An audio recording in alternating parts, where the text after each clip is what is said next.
God is my source. I cannot see apart from Him. God is my source. I cannot see apart from Him. God is my source. I cannot see apart from Him. God is my source. I cannot see apart from Him. God is my source. I cannot see apart from Him. Well, thank you all so much for joining me today on this nice February day. We're for lesson 43 for Wednesday, February the 12th of 2025. For me, it's the Sunday preceding that Wednesday that I'm recording this. I'm Forgiveness Willie, teaching forgiveness from the Ozarks. We're reading from the Foundation for Inner Peace version of A Course in Miracles this year. Let's read the lesson. Lesson 43. God is my source. I cannot see apart from Him. It's kind of an emphasis of yesterday's lesson. God is my strength. Vision is His gift. He wants us to see. At one place He tells us that vision is our greatest need now. Because if you have vision, you know what to do. You know where you're going. But without vision, you're just floundering around aimlessly. God is my source. I cannot see truth apart from Him. Perception is, it doesn't say truth, I added that. God is my source. I cannot see apart from Him. Perception is not an attribute of God.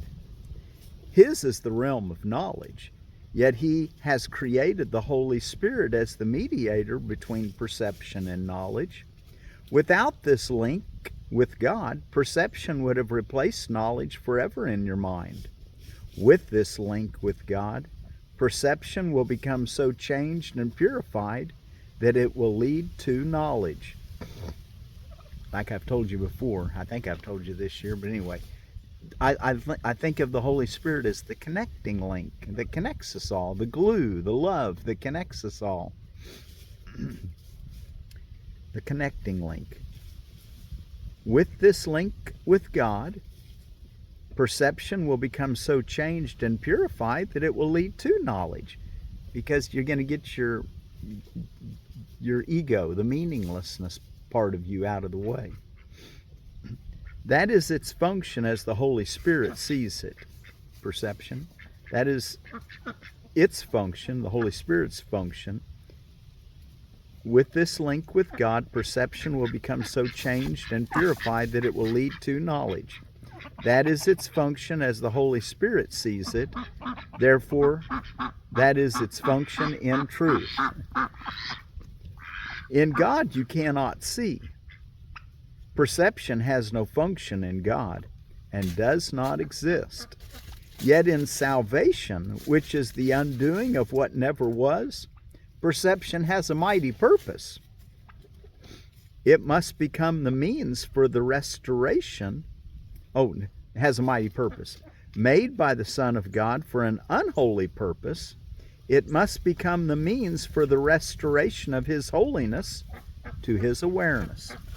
Perception has no meaning, yet does the Holy Spirit give it a meaning very close to God's.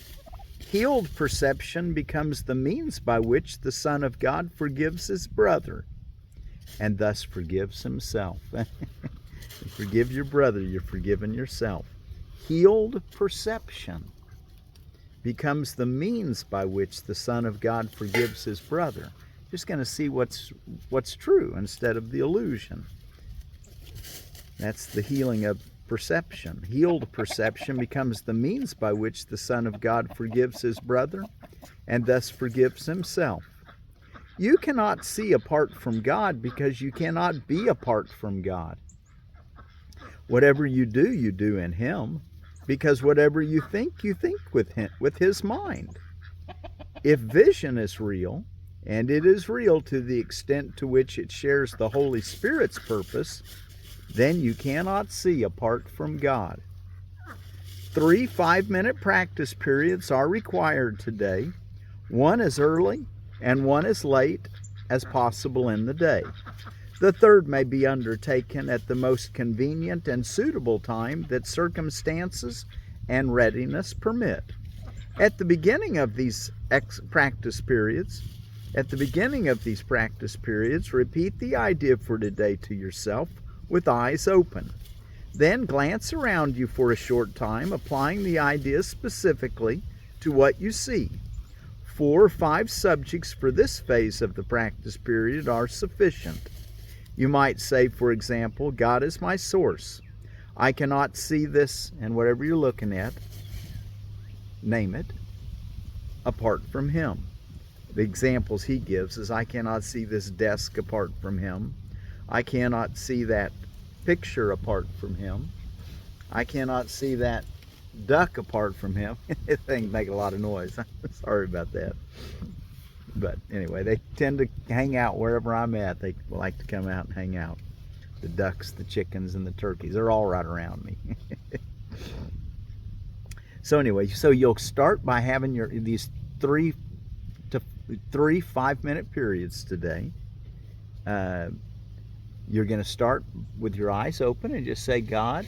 Well, actually, he says, at the beginning of these practice periods, repeat the idea for today to yourself with eyes open. Then glance around you for a short time, applying the idea specifically to what you see. And he said just 4 or 5 things, but don't exclude anything, but whatever your eye lights on, say, God is my source. I cannot see this screen apart from Him, or whatever you see.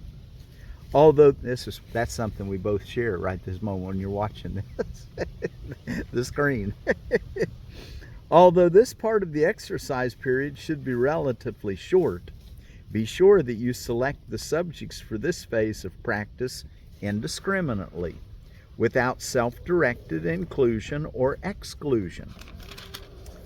For the second and longer phase, close your eyes, repeat today's idea again. God is my source. I cannot see apart from Him. And then let whatever relevant thoughts occur to you add to the idea in your own personal way. Thoughts such as, I see through the eyes of forgiveness. I see the world as blessed. The world can show me myself. I see my own thoughts which are like God's. Now we'll include those in our song at the end, but you don't have to. Those are not specifically things you need to say to yourself. He wants you to kind of like make it personal for you, the idea, God is my source, I cannot see apart from Him, by letting other thoughts come to you that are not in opposition to that thought, but that actually help increase it or help you make it personal for you.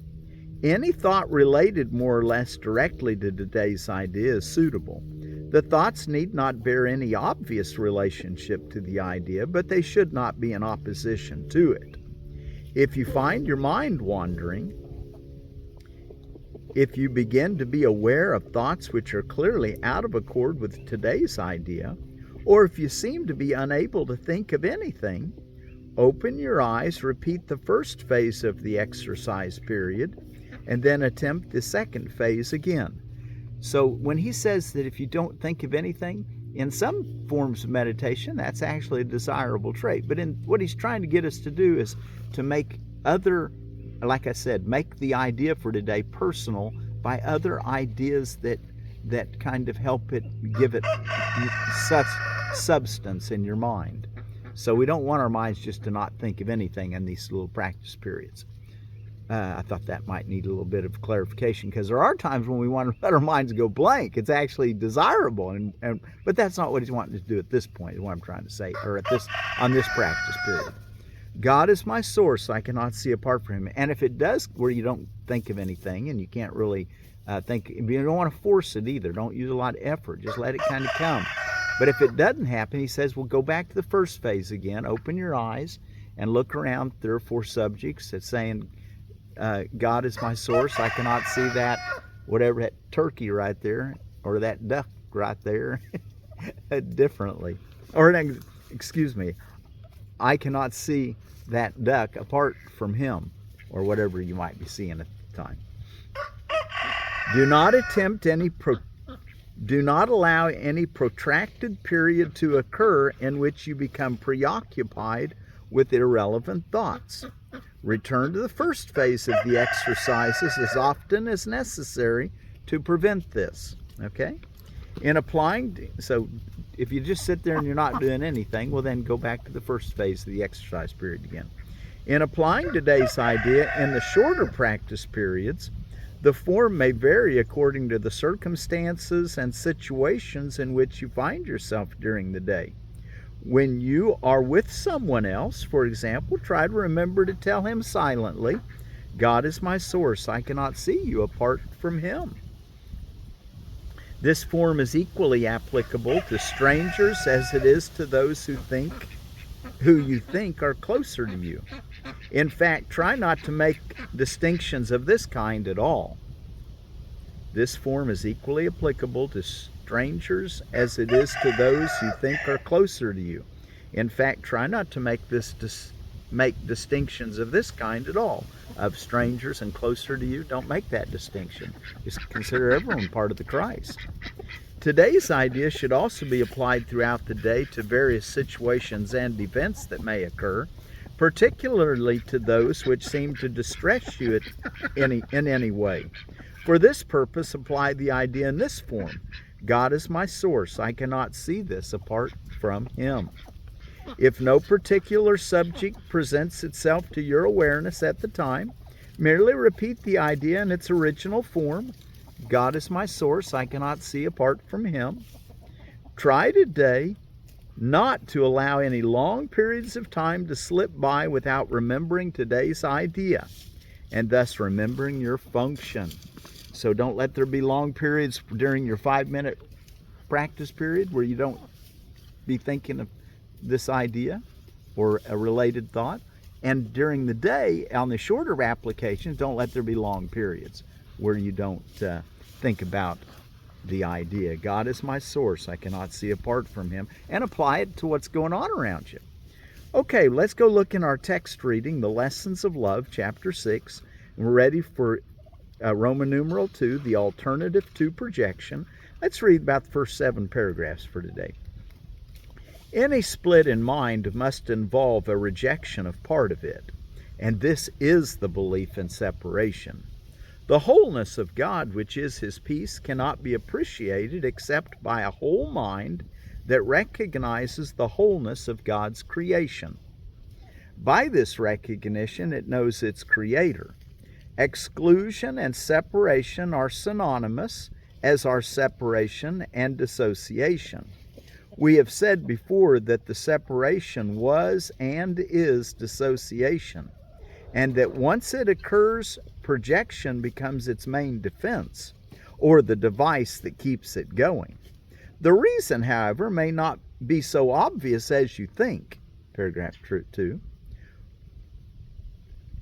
and might point out in paragraph 1, exclusion and separation are synonyms or synonymous, as well as separation and dissociation. So they all mean the same thing: exclusion, separation, dissociation, in the context of what we're talking about here.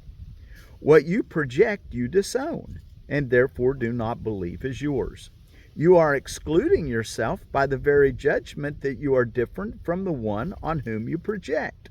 Since you have also judged against what you project, you continue to attack it because you continue to keep it separated.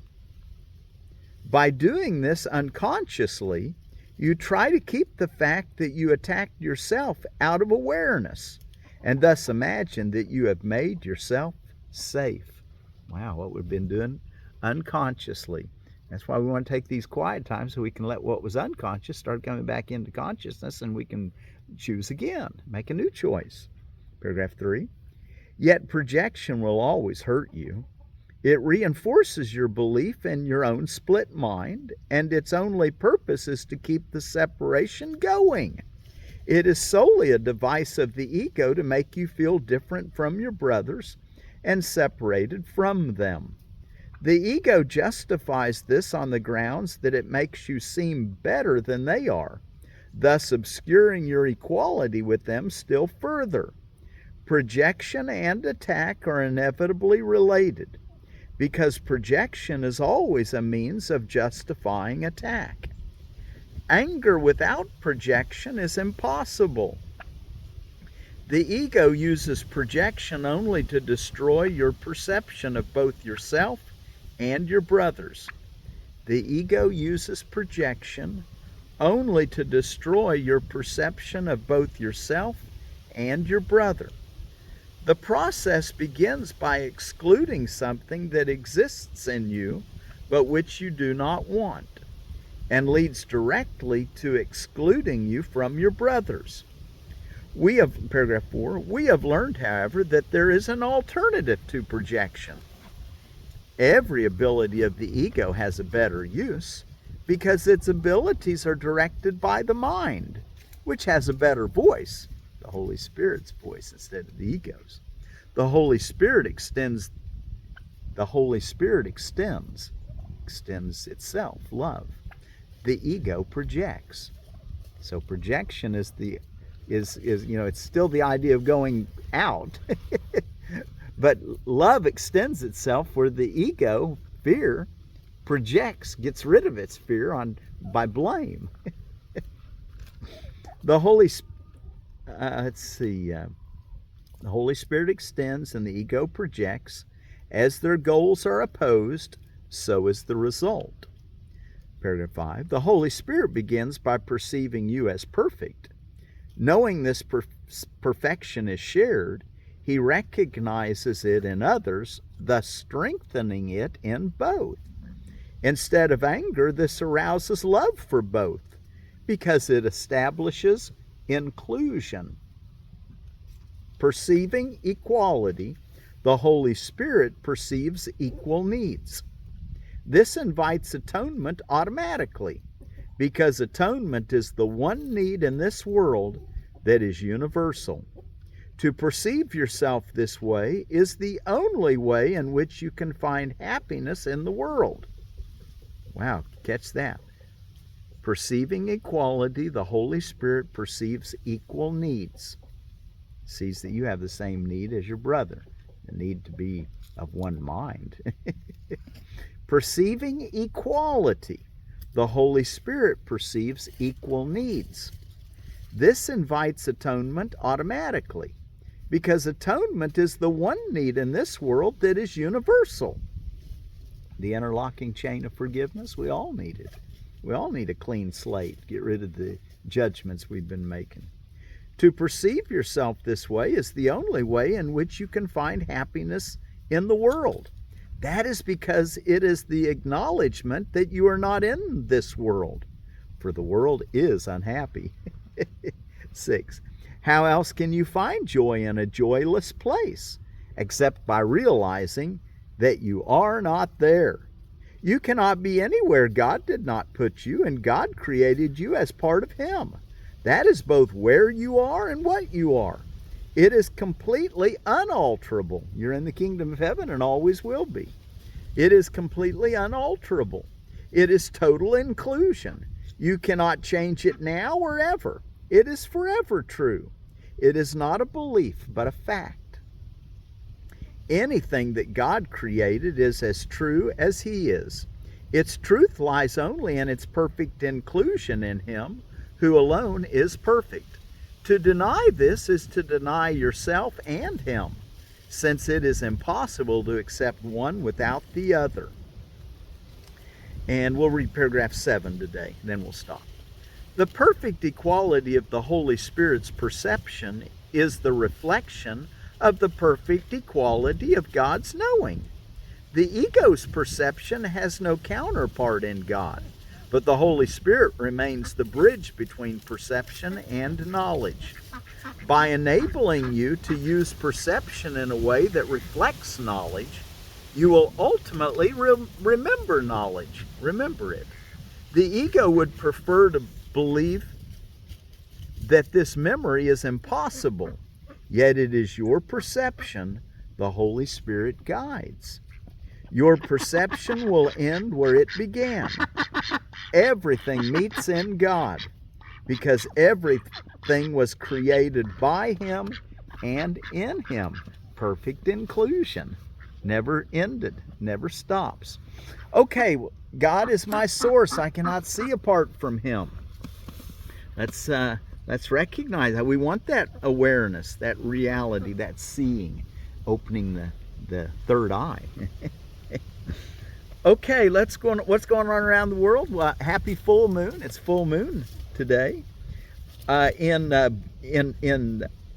Buddhist circles, it's the Magha Puja, or also known as the Maka Puja, which is it happens always on the full moon of this month, Magha, and it's when the 1,250 enlightened monks gathered to listen to Siddhartha Gautama teach about how to live the monastic life. It happened in a bamboo grove, right? We're in a bamboo grove here at my place. But it happened in a bamboo grove in approximately 528 AD at Velavana Vihara, India. Okay, let's see. It's also Darwin and Lincoln's birthday. They were both born on this day in 1809. Hug Day. Well, I give you a virtual hug. Glad you joined me. Pass it on. Give everybody a hug. If it's not a body hug, a mental hug. Give everybody a namaste, a hug of the soul. International Day Against the Use of Child Soldiers. Well, that'd be a good thing to do. Let children be children. NAACP, which is NAACP Day, National Association for the Advancement of Colored People. Freedom to Marry Day. Freedom to marry who you wish. That ought to be that brings up the question, if you can't marry who you wish, like a lot of gay folks, a lot of times their laws are against them. But really what that means is that the laws are not supporting self-ownership. And we need to really think about self-ownership and offer that to everyone and live in it ourselves. Okay, Oglethorpe Day. He lived from 1696 to 1785. James Edward Oglethorpe started the Oglethorpe University in Brookhaven, Georgia, which is right outside Atlanta. Paul Bunyan and his Blue Ox Babe Day. Paul Bunyan Day, the mythological lumberjack, who is superhuman, basically. I got my flannel on. Of course, I always wear flannel in the wintertime, or often. Safety Pup Day, day to teach children about safety. Sick of Food Waste Day. Well, you waste food if you eat too much because it goes to your body and you don't need it. You waste food if you put it on your plate and then throw it away, unless it goes to the compost, which is what I'd encourage you to do. Make sure you compost things, and just don't waste food. Don't put it on your plate if you're not going to eat it. It's what my grandpa told me.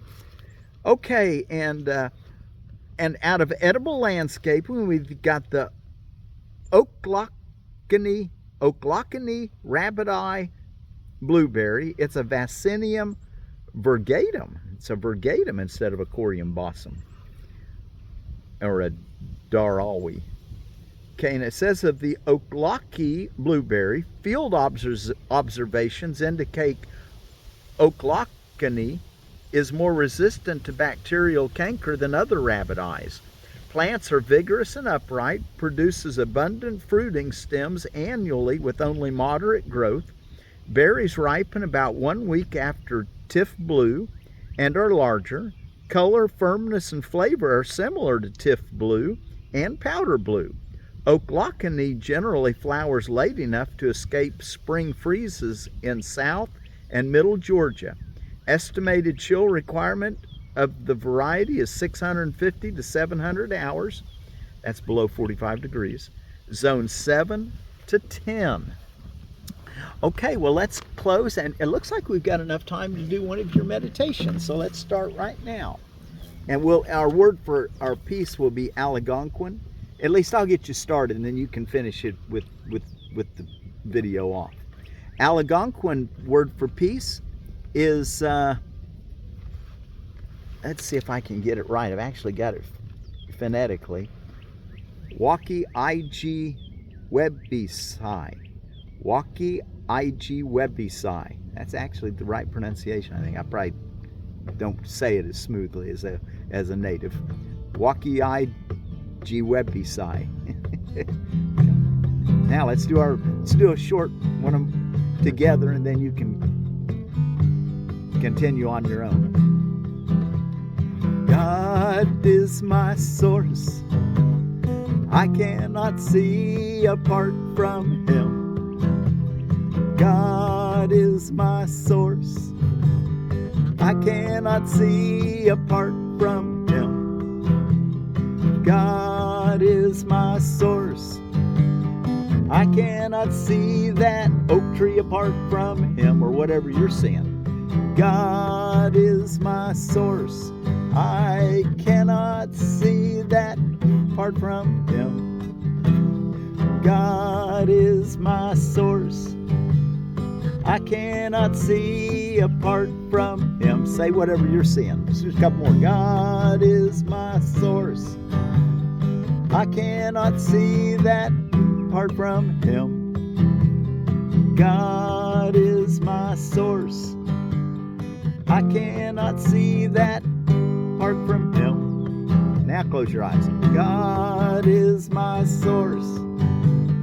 I cannot see apart from Him. God is my source. I cannot see apart from Him. Now, think of associated ideas that might come to your mind with this idea, such as, I see through the eyes of forgiveness, or I see the world as blessed. The world can show me myself. I see my own thoughts, which are like God's, or whatever you think. God is my source. I cannot see apart from Him. Now I'll just play it. You think a few things.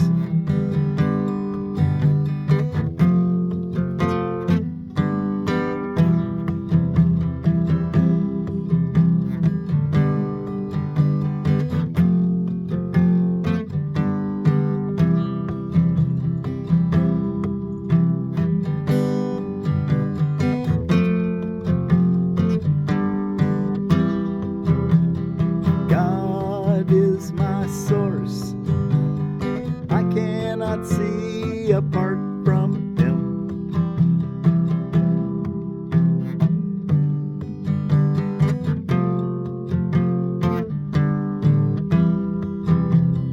God is my source. I cannot see apart from Him. And then throughout the day, say, I see my own.